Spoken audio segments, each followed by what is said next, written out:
कटिहार के English medium में हमारा बच्चा पढ़ता है, हमारी बेटी पढ़ती है। स्कूल का प्रोग्राम हुआ, सालाना फंक्शन हुआ, एनुअल फंक्शन हुआ, सज संवर के हम भी गए, अपनी मोहतरमा को भी लेके गए। वहां हमारी 10 साल की लड़की नाच रही है बॉलीवुड के किसी गाने पर, और हम वीडियो बना रहे हैं और स्टेटस लगा रहे हैं और पूरे खानदान को दिखा रहे हैं, देखो मेरी बेटी मेरा नाम रोशन कर रही है, कितना अच्छा डांस किया हमारी बेटी।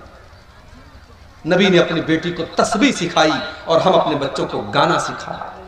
जो बोओगे वो काटोगे, जो अपने बच्चों को सिखाओगे कल बड़े होकर के वही सीखेंगे मेरे भाई। नबी ने अपने बच्चों को तस्बीह सिखाई। तरबियत आप करते हैं। नौजवान आज अगर बिगड़ा है, लड़के बिगड़े हैं, लड़कियां बिगड़ी हैं, तो सवाल यह है कि आप क्या कर रहे थे, आपकी जिम्मेदारी क्या थी, आपने अपनी जिम्मेदारी को कितना लिया।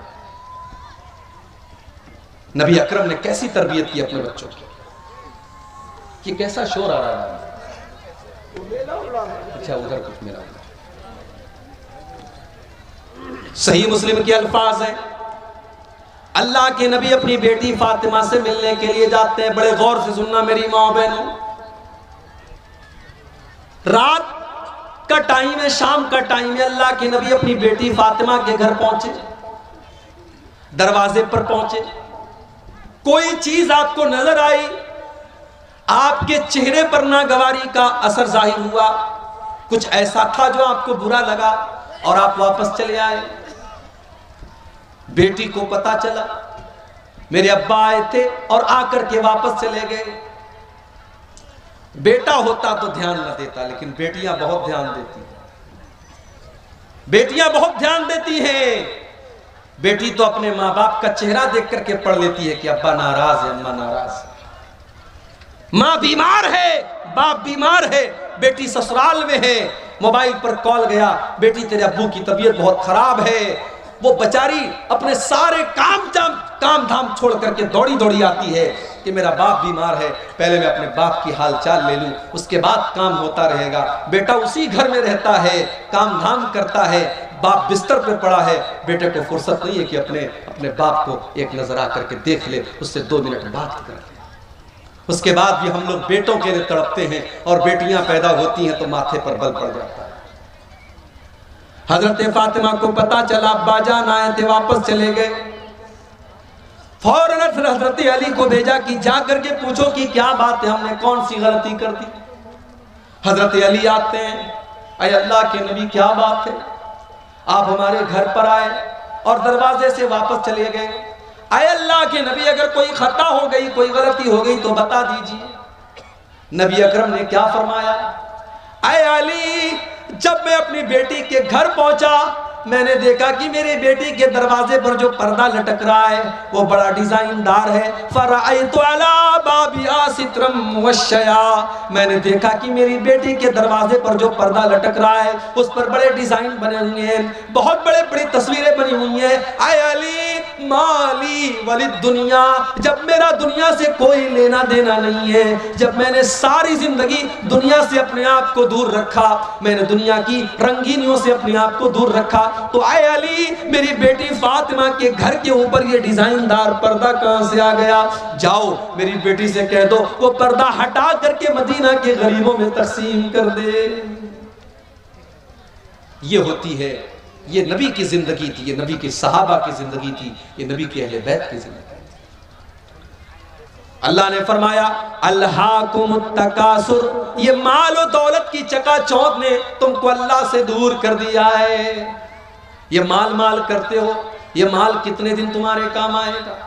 अल्लाह के नबी फरमाते, अल्लाह ताला कहता है यकूलु इब्नु आदम माली माली, आदम का बेटा कहता है हाय मेरा माल, हाय मेरा माल। वमा वमा मालुका इल्ला मा अकलता फअफनैता वमा लबिस्ता फअबलैता वमा तसद्दक़ता फअमज़ैता।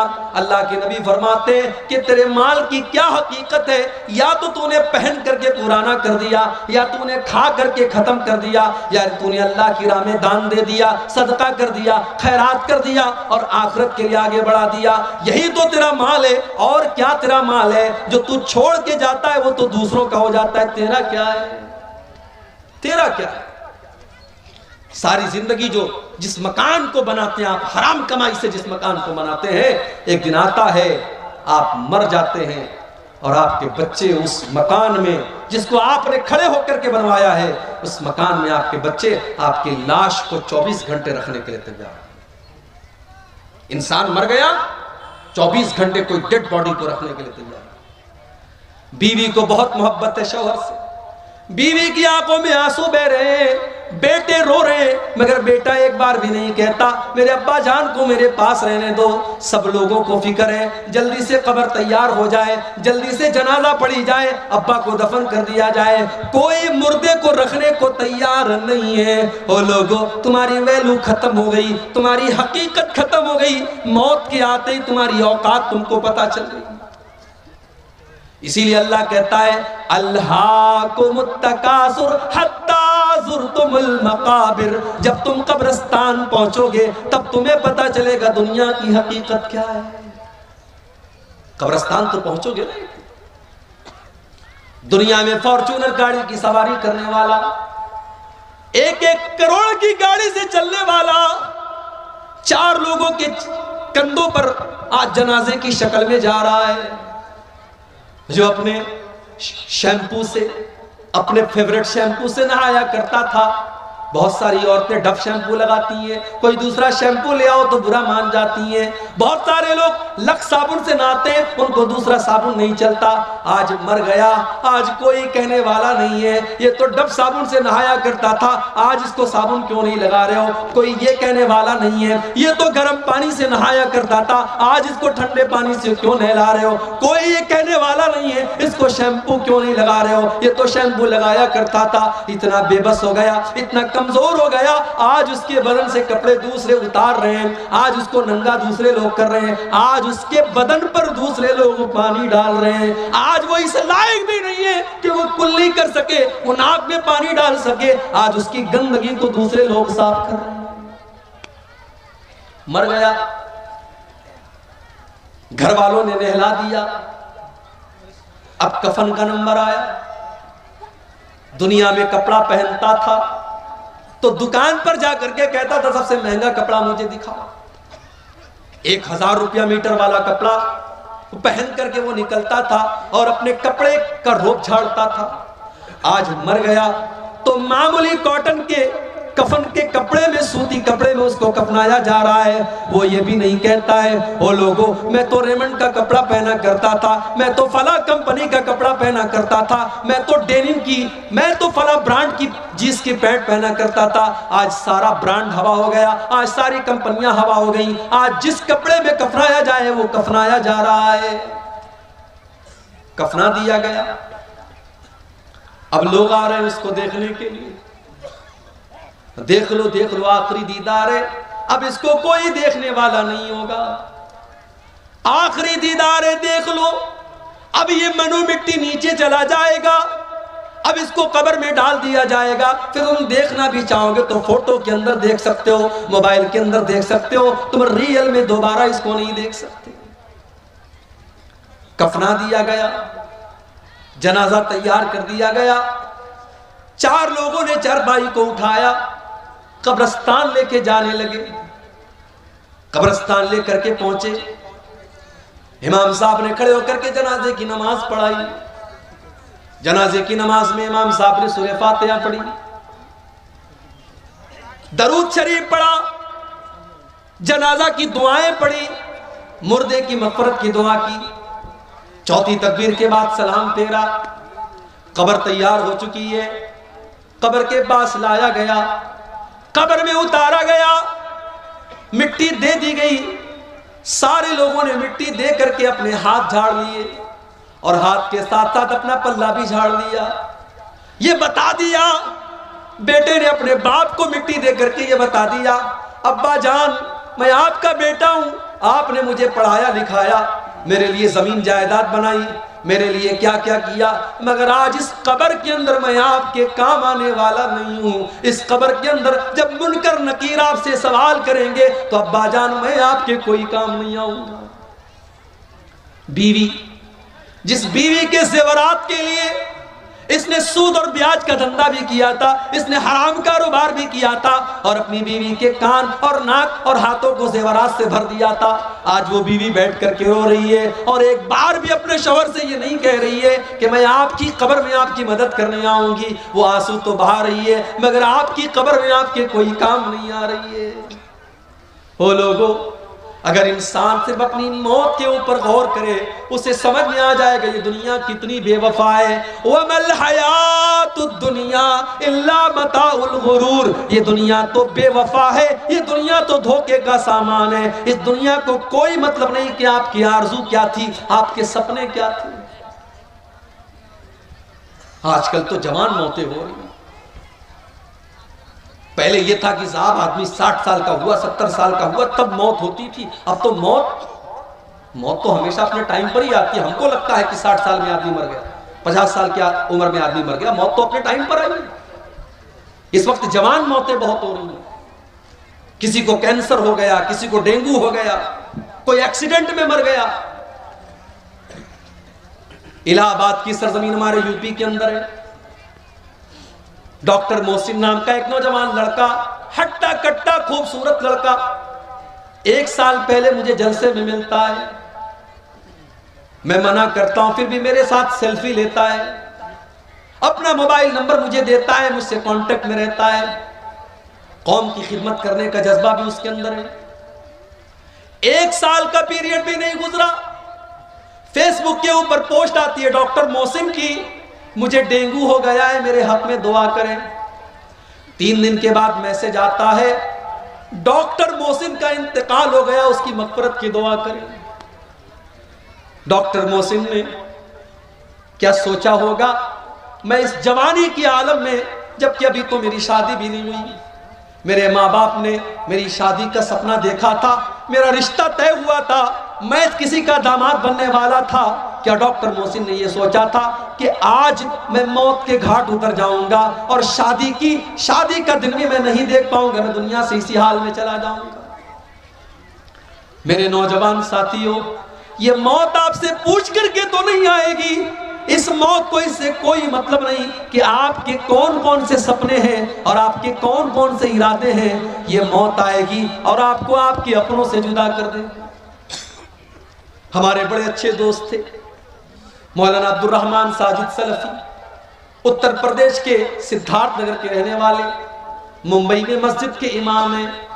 तकरीर करने के लिए पूना जाते हैं, रात में तकरीर करके वापस लौट रहे, टैक्सी के ऊपर सवार हैं, एक्सीडेंट हो जाता है, इंतकाल हो जाता है। खूबसूरत चेहरा लहूलुहान हो जाता है, जो देखता है उसकी आंखों में आंसू आ जाते हैं। लेकिन मेरे प्यारे भाइयों, मौत को कोई तरस नहीं आता, मौत को कोई रहम नहीं आता। मौत का फरिश्ता, इसको उससे कोई मतलब नहीं कि आपका 1.5 साल का बच्चा आपका इंतजार कर रहा है, अभी आपकी नई नई शादी हुई है, अभी आपकी जवान बेवा आपका इंतजार कर रही होगी, आपके माँ बाप आपका इंतजार कर रहे हैं, अभी तो आपने मकान भी नहीं बनाया, अभी तो आपने जिंदगी में बहुत सारे सपने पूरे नहीं किए। मौत आएगी और आपके सारे सपनों को चकनाचूर कर देगी। अल्हाकुमुत्तकासुर हत्ता ज़ुरतुमुल मकाबिर। मेरे बंदो, तुम कितना भागोगे, कितना भागोगे, तुम अल्लाह से भाग करके कहां जाओगे। हत्ता ज़ुरतुमुल मकाबिर, एक दिन तो तुमको कब्रिस्तान आना है। हम तो इतने बेरहम हो गए, हम तो कब्रिस्तान में भी बैठ करके मोबाइल पर गर्लफ्रेंड से बातें कर रहे हैं। हम तो इतने बेरहम हो गए कि कब्रिस्तान पर बैठ करके गीबत और चुगली हो रही है, और कब्रिस्तान पे बैठ करके जुआ खेला जा रहा है, और कब्रिस्तान में बैठ करके शराब पी जा रही है। हमें तो कब्रिस्तान में भी मौत याद नहीं आती। ओ लोगों, मेरे नबी को तो कब्र को देख करके मौत याद आ जाती थी। इब्ने माजा की रिवायत है, एक अंसारी सहाबी का जनाजा है, जनाजे को कब्र में उतारा जा रहा है। अल्लाह के प्यारे नबी अपने सहाबा के साथ कब्र के पास बैठे हुए हैं, और आपकी आंखों से आंसू बहने लगते हैं, और इतना रोते हत्ता बल्लसरा, वहां की जमीन आपके आंसुओं से भीग जाती है। उसके बाद आप कब्र की तरफ इशारा करके कहते हैं, लिमिस्ल हाज़ा फ़अइतू या इख़वानी, ऐ मेरे सहाबा, इस कब्र की तैयारी करो, यहां तुमको आना है। ओ लोगों, हम तो इतने कठोर दिल हो गए, हमको तो कब्र देख करके भी मौत याद नहीं आती। हत्ता ज़ुरतुमुल मक़ाबिर, कब्रिस्तान तो तुमको जाना है। इंसान बहुत तरक्की कर गया, बड़े बड़े हॉस्पिटल खुल गए, कटिहार में, किशनगंज में, दिल्ली में, मुंबई में, मगर आज भी डॉक्टर के पास मौत का कोई इलाज नहीं है। एक टाइम ऐसा आता है डॉक्टर कहता है साहब मरीज को ले जाओ, अब इसको दवा की नहीं, इसको दुआ की जरूरत है। एक ऐसा टाइम आता है डॉक्टर भी अपने, पुलिस वाला भी अपने सर की टोपी उतार देता है और डॉक्टर भी अपने सर का रुमाल खोल देता है और कहता है अब इनके पास, मेरे पास इनका कोई इलाज नहीं, इनकी मौत का टाइम आ चुका है। इसीलिए अल्लाह कुरान में सूरह वाक़िया के अंदर फरमाता है कल्ला इज़ा बलगतिल हुल्क़ूम व अंतुम हीनइज़िन तंज़ुरून। मेरे बंदो, जब मौत का टाइम आता है, जब रूह के निकलने का टाइम आता है, फलौला इज़ा बलगतिल हुल्क़ूम व अंतुम हीनइज़िन तंजुरून, तो अपनी आंखों से देख रहे हो कि एक इंसान दुनिया से जा रहा है, उसकी मौत का टाइम करीब है। व नहनु अक़रबु इलैहि मिनकुम वलाकिन ला तुबसिरून। बीवी ये समझती है कि शौहर के सबसे करीब मैं बैठी हूँ, बेटा ये समझता है कि बाप के सबसे करीब मैं बैठा हूँ। अल्लाह कहता है कि तुमसे ज्यादा करीब तो हम हैं, उस मरने वाले से तुमसे ज्यादा करीब तो हम हैं, लेकिन तुमको नजर नहीं आता, हम तो उस मरने वाले के तुमसे भी ज्यादा करीब हैं। फलौला इन कुंतुम गैर मदीनीन तरजिऊनहा इन कुंतुम सादिकीन। अगर तुम्हें ये लगता है कि तुम्हारे ऊपर अल्लाह का पावर नहीं है, अल्लाह की ताकत नहीं है, तो जरा मरने वाले की रूह को वापस डाल करके दिखा दो, जरा मौत से उसको बचा करके दिखा दो। तुम नहीं दिखा सकते, मौत से बच नहीं सकते। और इसीलिए अल्लाह ने अपने नबियों को भी मौत के घाट उतारा, नबियों को भी मौत आई। सुलेमान अलैहिस्सलाम इतने बड़े नबी हैं, जिन्नात उनके कंट्रोल में है और जिन्नात उनके हुक्म से बैतुल मुक़द्दस की तामीर कर रहे हैं। हजरत सुलेमान उनको डायरेक्शन दे रहे हैं और जिन्नात बैतुल मुक़द्दस की तामीर कर रहे हैं। सुलेमान अलैहिस्सलाम लाठी के सहारे खड़े हैं और उनको डायरेक्शन दे रहे हैं, और उसी हाल में सुलेमान अलैहिस्सलाम को मौत आ गई। लाठी पर टेक लगा करके खड़े थे, मौत आ गई, इंतकाल हो गया सुलेमान अलैहिस्सलाम। आंखें खुली है, जिन्नात ये समझ रहे हैं कि सुलेमान अलैहिस्सलाम देख रहे हैं, वो फटाफट फटाफट अपना काम कर रहे हैं। कुरान करीम में अल्लाह ने फरमाया फलम्मा क़दैना अलैहिल मौता मा दल्लहुम अला मौतिही इल्ला दाब्बतुल अर्दि ताकुलु मिन साता। जब सुलेमान की मौत का फैसला हमने कर दिया तो जिन्नात को उनकी मौत के बारे में पता भी नहीं चला। वो तो उनकी लाठी को जब घुन के कीड़े ने खा लिया और लाठी कट करके गिर गई और सुलेमान अलैहिस्सलाम की डेड बॉडी जमीन पर आ गई। तब जिन्नात को पता चला कि उनको गैब के बारे में पता नहीं, उनको पता नहीं कि सुलेमान को मौत कब आई। सुलेमान अलैहिस्सलाम को भी मौत आई। और नबियों के सरदार और हमारी और आपके प्यारे नबी और आखिरी नबी जनाब मोहम्मद रसूलुल्लाह सल्लल्लाहु अलैहि वसल्लम को भी मौत आई। रबीउल अव्वल की 12 तारीख थी, सोमवार का दिन था। अल्लाह के नबी कई दिन से बीमार चल रहे थे। फजर की नमाज का टाइम है, अल्लाह के नबी को थोड़ी तबीयत बेहतर महसूस हुई। आपने अपने कमरे का दरवाजे, अपने कमरे का पर्दा हटाया, सामने फजर की नमाज हो रही है। अबू बकर सिद्दीक नमाज पढ़ा रहे हैं और पीछे सहाबा नमाज पढ़ रहे हैं। नबी अकरम ने अपने सहाबा को नमाज पढ़ते हुए देखा, आपके चेहरे पर मुस्कुराहट फैल गई। आपको लगा मेरा मिशन कामयाब है, मेरी मेहनत कामयाब है, मेरे सहाबा मेरे बाद भी नमाज को कायम रखेंगे। मेरे प्यारे साथियों, जा करके जरा अपनी मस्जिदों का जायजा लो। इस गांव के अंदर मुझे नहीं पता कितनी मस्जिदें हैं, जाओ जरा मस्जिदों में फजर की नमाज का जायजा लो। अगर ये बेचारे 70 साल वाले, 60 साल वाले, ये डंडा लेकर के चलने वाले बूढ़े अगर मस्जिद में जाना बंद कर दें तो शायद फजर की नमाज में ताला लग जाए मस्जिदों में, और फजर की नमाज में कोई मस्जिद को खोलने वाला ना हो। हम तो नमाज से इतने दूर हैं, कोई बात नहीं है, हमारा कारोबार चल रहा है, हमारी दुकान चल रही है, नमाज हो रही है, और मोहब्बत रसूल का दावा। अल्लाह अकबर।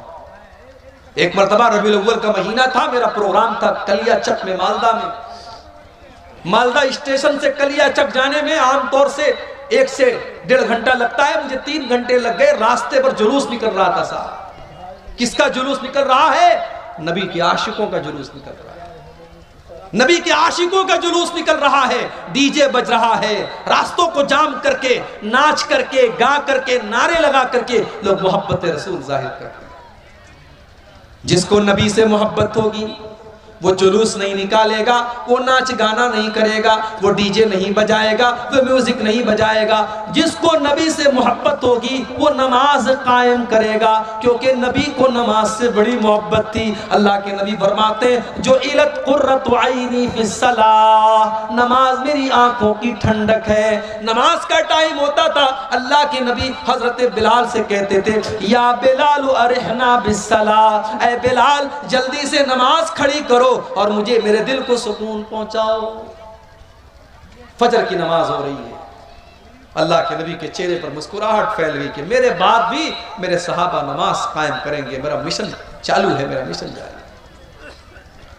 नबी अकरम ने जुबान से कुछ नहीं कहा है, पर्दा हटाया है और दरवाजे पर आकर के खड़े हैं। सहाबा को अपने नबी से इतना प्यार था, उन्होंने महसूस कर लिया, उनको अपने नबी की खुशबू महसूस हो गई। उनको पता चल गया कि अल्लाह के नबी अपने दरवाजे पर आए हैं। सहाबा ने नमाज की हालत में अबू बकर सिद्दीक को इशारा करना शुरू किया कि अल्लाह के नबी आ चुके हैं, अब तुम पीछे आ जाओ, अल्लाह के नबी नमाज पढ़ाएंगे। हजरत अबू बकर ने पीछे हटने का इरादा भी किया, लेकिन अल्लाह के नबी ने इशारा किया कि नहीं नहीं तुम नमाज पढ़ाते रहो, और अल्लाह के नबी ने दोबारा पर्दा गिरा दिया। और सहाबा कहते हैं ये आखिरी नजर थी जो अल्लाह के नबी ने सहाबा पर डाली थी। फजर का वक्त था, फिर सूरज निकला, दिन चढ़ने लगा, चाश्त का वक्त आने लगा, और जैसे जैसे दिन चढ़ रहा है मोहम्मद रसूलुल्लाह की तकलीफ में इजाफा हो। अम्मा आयशा फरमाती है उसी सोमवार के दिन मेरे भाई अब्दुर्रहमान आए, वो मिसवाक कर रहे थे। अल्लाह के नबी की नजर पड़ गई, आपने इशारा किया कि मैं भी मिसवाक करना चाहता हूं। अम्मा आयशा ने अपने भाई से मिसवाक को लिया और मिसवाक को अपने दांतों से नरम किया ताकि अल्लाह के प्यारे नबी को मिसवाक करने में तकलीफ न हो। बीवी वो होती है जिसको शौहर की तकलीफ का इतना एहसास। शौहर बीमार है तो अम्मा आयशा ने मिसवाक को नरम किया ताकि मेरे नबी को, मेरे शौहर को तकलीफ न हो, आसानी से मिसवाक कर सके। और अम्मा आयशा फरमाती हैं ये मेरे लिए फख्र की बात थी कि अल्लाह के नबी के आखिरी टाइम में मेरा लुआब अल्लाह के नबी के लुआब के साथ मिल गया। मैंने मिसवाक को नरम किया और अल्लाह के नबी को दिया, और आपने उसी मिसवाक से अपने दांतों को साफ किया। इसीलिए उलमा कहते हैं अगर किसी को ये एहसास हो कि मेरा आखिरी टाइम है तो आखिरी टाइम में मिसवाक करना चाहिए। ये भी अल्लाह के रसूल की सुन्नत है। मिसवाक किया आपने, बेचैनी बढ़ने लगी। आपके बगल में एक प्याले में पानी रखा हुआ था, आप बार बार अपने हाथ में पानी लेते, अपने चेहरे पर छिड़क लेते और कहते अल्लाहुम्मा अइन्नी अला सकरातिल मौत, हाय अल्लाह तू मौत की सख्तियों पर मेरी मदद फरमा, हाय अल्लाह सकरातुल मौत पर तू मेरी मदद फरमा। अम्मा आयशा फरमाती हैं कि पहले मैं मौत की सख्ती को बहुत गलत समझती थी, मगर जब अपने नबी के ऊपर मैंने मौत की सख्ती को देखा तब मैंने मौत की सख्ती को गलत समझना बंद कर दिया। उसके बाद अम्मा आयशा फरमाती हैं आपने अपने दोनों हाथ उठाए, आपने अपने दोनों हाथ उठाए और आपकी जुबान से निकला मअल्लज़ीना अनअमता अलैहिम मिनन नबिय्यीना वस्सिद्दीक़ीन वश्शुहदाई वस्सालिहीन। ऐ अल्लाह तो मुझे उन लोगों में शामिल फरमा दे जिन पर तेरा इनाम हुआ है, अपने नबियों में शामिल फरमा दे, अपने सिद्दीक़ीन में शामिल फरमा दे, अपने शुहदा में शामिल फरमा दे, अपने नेक बंदों में शामिल फरमा दे। अल्लाहुम्मा अलहिक़नी बिर्रफ़ीक़िल आला, आपने फरमाया ऐ अल्लाह तू अपने बेहतरीन बंदों में मुझको शामिल फरमा दे। इतना कहते हुए अल्लाह के नबी ने हाथ उठाया और फिर धीरे धीरे आपका हाथ जमीन पर आ गया और आपकी रूह आपके बदन से निकल गई और आप इस दारे फानी को छोड़कर चले गए। नबी अकरम को भी मौत आई। ये मौत है मेरे भाई, अगर इसको हम याद रखें तो दुनिया की लज्जतें देख करके हम बहकेंगे नहीं, दुनिया की रंगीनियां देख करके हम बहकेंगे। अल्लाह को मुत्तकासुर, मेरे बंदो ये मालो दौलत की और दुनिया की रंगीनियों को देख करके तुम अल्लाह को भूल बैठे हो। हत्ता ज़ुरतुमुल मकाबिर, मगर एक दिन आएगा जब तुम कब्रिस्तान जाओगे, जब तुम्हारी मौत हो जाएगी, तुम कब्रिस्तान पहुंचोगे। कल्ला सौफ तालमून, उसके बाद तुम्हें जरूर पता चल जाएगा कि अल्लाह का वादा कितना सच्चा था। सुम्मा कल्ला सौफ तालमून, तुम्हें जरूर पता चल जाएगा कि अल्लाह का वादा सच्चा था।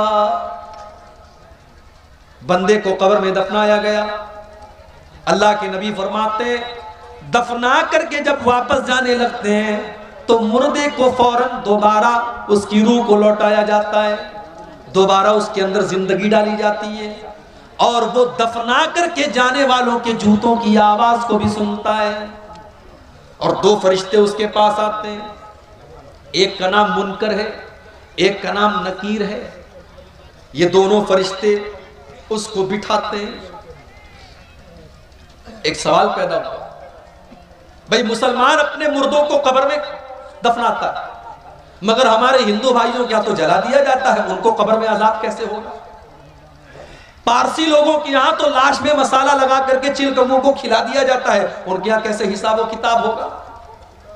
कोई पानी में सफर कर रहा था, डूब करके मर गया, मछलियों ने उसको खा लिया, उसका कब्र में हिसाब व किताब कैसे होगा? कोई फ्लाइट में सफर कर रहा था और फ्लाइट में हादसा हो गया और फ्लाइट में जितने लोग थे सब मर गए, चिथले उड़ गए, उनका हिसाब व किताब कैसे होगा कब्र के अंदर? तो ये बात याद रखिए, इन्नल्लाह अला कुल्लि शैइन कदीर। ये सवाल हमारे लिए पैदा होता है कि हमारे लिए ये काम संभव है कि नहीं है, मुमकिन है कि नहीं है, पॉसिबल है कि नहीं है। अल्लाह के लिए सब कुछ पॉसिबल है। अल्लाह जिस हाल में चाहेगा और जहां चाहेगा वहां कब्र का जो मामला होगा वो होगा। मुसलमान के मुर्दों को कब्र के अंदर अजाब और सवाब जो होगा वो मिलेगा। गैर मुस्लिम जहां जिनको जला दिया जाता है उनका भी हिसाब व किताब होगा, पारसियों का भी हिसाब व किताब होगा, फ्लाइट के अंदर जलने वालों का भी कब्र का मामला होगा। अब उनका कैसे मामला होगा उसकी हकीकत हम नहीं जानते, लेकिन होगा, हमारा उसके ऊपर ईमान है। हमारी अकल में आए ना आए, हमारी लॉजिक में आए ना आए, लेकिन हमें मानना है, हमें ईमान रखना है। इसलिए कि अल्लाह ने अपने मोमिन बंदों की ये पहचान बताई, अल्लज़ीना युमिनूना बिल गैब, कि वो गैब के ऊपर ईमान रखते हैं, वो बगैर देखे ईमान रखते हैं।